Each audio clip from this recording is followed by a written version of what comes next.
Dizaynını жасап, орасында өткеннен кейін бізде жасап тұрмын.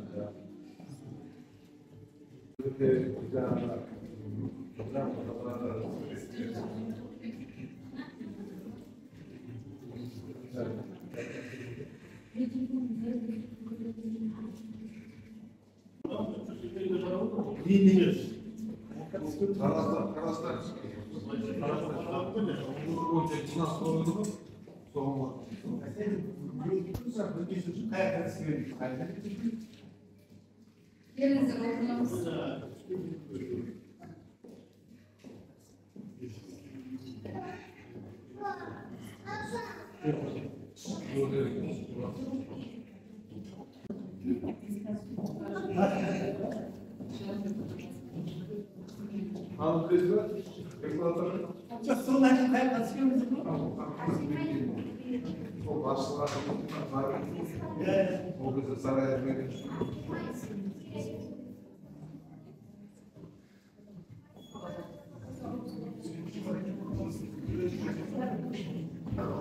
Армысыздар, құрметті қонақтар және ұстаздар.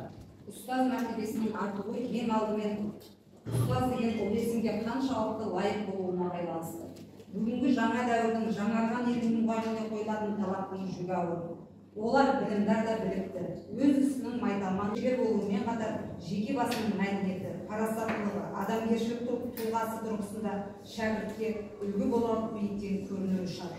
Бахрам Жолдасовна көшбасшы ұстаз, мейірім, махаббат, сүйіспеншілік, жанашырлық сезімдердің көрігі бола білді. Бір сөзбен айтсақ, мұғалім мемлекет өкілі. Ол өзінің ісімен де, сөзімен де, жүріс-тұрыс мәдениетімен де, мектепте және мектептен тыс қоғам орнында өз орнын таба білген жан.